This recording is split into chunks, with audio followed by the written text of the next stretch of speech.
We're witnessing a dangerously tense situation that could change the global balance we've known for decades.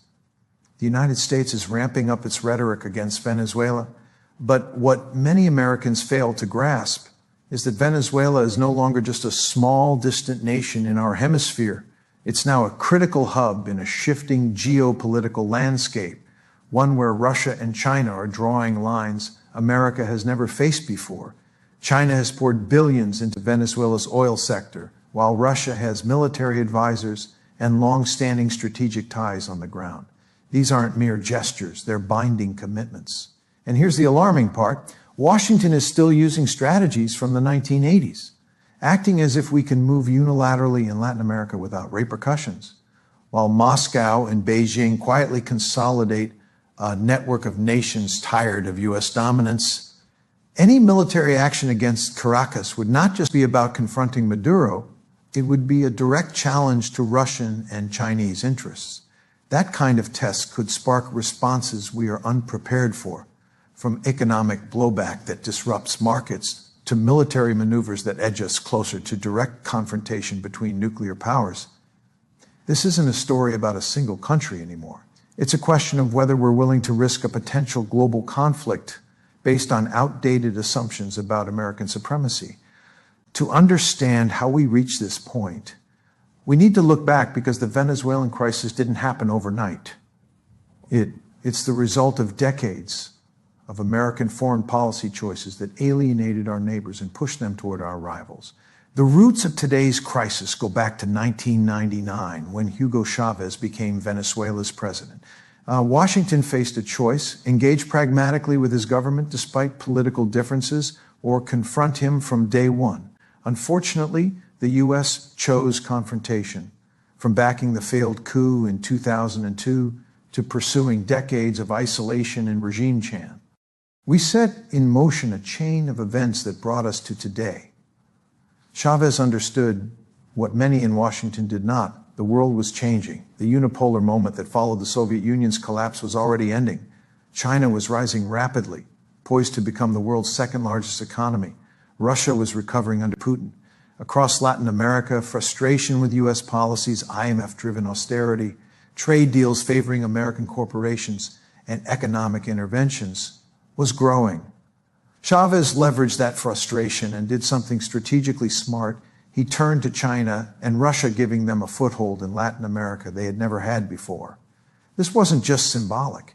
It was a calculated move that reshaped regional geopolitics. China's involvement in Venezuela is particularly consequential. Since 2007, Beijing has lent Venezuela over $60 billion, most of it tied to future oil shipments. That means a substantial portion of Venezuela's oil production is already earmarked for China. Chinese companies are directly involved in oil extraction and refining. Chinese technology is embedded in telecommunications, and Chinese machinery is supporting agriculture. This is an entangled relationship with obligations on both sides. For China, Venezuela is more than a country in crisis. It's a crucial energy supplier. Losing it would threaten Beijing's long-term energy security, not just its geopolitical influence. Russia's involvement in Venezuela operates on a different logic, but it's equally important. Moscow isn't primarily interested in Venezuelan oil. They have plenty of their own. What Putin wants is strategic influence. He wants to show the world, and especially his own people, that Russia can protect its allies, even in what the U.S. considers its backyard. Every time Russian aircraft land in Caracas, every time military advisors train Venezuelan forces, every public appearance with Maduro sends a clear message: Russia is back, and if you align with Moscow, you won't be abandoned like during the Soviet collapse. This is about Russian prestige, credibility, and Putin's domestic narrative of restoring Russia to global prominence. The Russian presence might be small in numbers, but its symbolic weight is massive. Strategic bombers, advanced air defense systems, and military contractors all signal that any U.S. action could risk Russian lives, forcing a response to maintain credibility. It's a tactic Moscow has used in Syria: create enough of a presence to make American strikes politically and diplomatically costly without trying to stop them militarily. Now, let's imagine what a U.S. military move against Venezuela would look like. It probably wouldn't be a large-scale invasion like Iraq in 2003. The Pentagon has learned some lessons. More likely, it would be limited airstrikes, support for opposition forces, special operations raids, and perhaps a naval blockade. The justifications would be framed around humanitarian concerns, democracy promotion, or national security threats. Narratives we've heard before in other conflicts. Even this limited approach would cross major red lines for both Russia and China, escalating risks far beyond anything most Americans are considering. Let's consider how China might respond. Their retaliation wouldn't necessarily be military. It would likely target the economy, and the impact could be severe. China holds over $800 billion in U.S. Treasury securities. While they can't dump it all at once without hurting themselves, even gradual selling could drive up borrowing costs and destabilize financial markets. China could restrict exports of rare earth minerals critical for U.S. technology and defense. They could make operations for American companies in China more difficult and accelerate the shift of international trade away from the dollar. Any American action in Venezuela could signal to Beijing that the principle of non-interference is dead, potentially justifying Chinese involvement elsewhere, including in Taiwan or supporting Russian moves in Ukraine. Russia's response would be more direct and military-oriented. If Russian personnel were harmed in U.S. strikes, Putin would face intense domestic pressure to respond.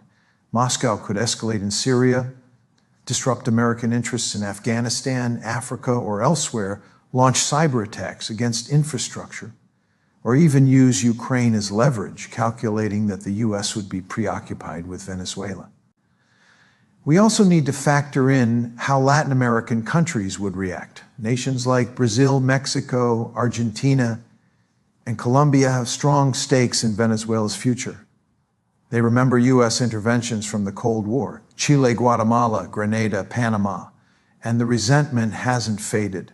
An American strike could provoke a regional coalition against the U.S., anti-American protests, attacks on embassies, and a collapse of trust built over decades. China and Russia would be ready to fill the vacuum, offering alternatives that respect national sovereignty, while U.S. influence in the region would plummet overnight. Now, let's address a common argument in favor of intervention: that Maduro is a dictator.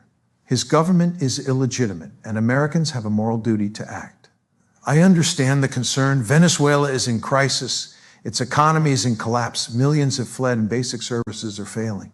These are real human tragedies that demand attention. But experience shows that good intentions aren't enough. History teaches us that moral clarity doesn't automatically translate into positive outcomes. The question isn't whether Maduro is a dictator. The question is whether U.S. military intervention would actually improve life for ordinary Venezuelans or make things worse. Look at Libya after Gaddafi. The intervention left the country fragmented, chaotic, and dangerous. Iraq descended into sectarian violence and gave rise to ISIS. Syria's civil war worsened with foreign support for rebel groups. In each case, even well-intentioned interventions created far worse outcomes than the status quo. Venezuela would almost certainly follow a similar path. Another issue is credibility. The world watches us actions closely. Over the past 25 years, we've launched wars, imposed sanctions, supported coups, and conducted drone strikes, all while claiming to defend democracy and human rights. From Iraq to Guantanamo, Yemen to Israel, our record shows a pattern of pursuing strategic interests under the guise of principles. Because of this history, countries like China and Russia, and even regional neighbors, view American moral arguments with skepticism. They assume there's an ulterior motive, and that skepticism is well-earned. So what would a more effective and realistic U.S. approach to Venezuela look like? First, we must acknowledge that our long-standing regime change strategy has failed. For over 2 decades, we've tried to topple Maduro, yet he remains in power. The country has suffered under sanctions, but the government hasn't fallen. At some point, we must recognize when a policy isn't working and explore alternative approaches. Second, we need direct diplomatic engagement with Caracas. Yes, we strongly disagree with their government. Yes, their leadership is distasteful, but diplomacy doesn't require liking the other side. It's about influence and practical results. We negotiate with countries we despise all the time: Saudi Arabia, Egypt, even the Soviet Union during the Cold War. Avoiding dialogue with Venezuela only limits our options. Third, we should consider targeted sanctions relief tied to verifiable progress. Current sanctions devastate ordinary Venezuelans without significantly weakening Maduro. Conditional relief, such as releasing political prisoners, improving humanitarian access, and creating space for elections, could incentivize meaningful change. Fourth, we must work with regional partners. Brazil, Colombia, and Mexico have more at stake in greater regional credibility. Supporting their leadership, diplomatically and economically, allows for a coordinated approach rather than unilateral U.S. imposition. Fifth, and crucially, we must address the root of Venezuela's vulnerability: economic dependence on oil. The nation's troubles predate Chavez and stem from an economy dominated by petroleum revenue. Long-term solutions require diversifying the economy, strengthening institutions, and developing human capital beyond oil extraction. This is patient, challenging work, but it builds sustainable prosperity. None of this diplomatic engagement, patient economic support, regional coordination is flashy or politically appealing. It requires patience, restraint, and the willingness to accept that not every problem has a military solution.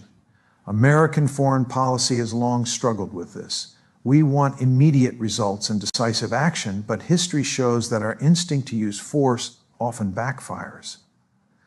The Venezuela crisis is a test of whether the U.S. has learned from Iraq, Libya, Afghanistan, and Syria.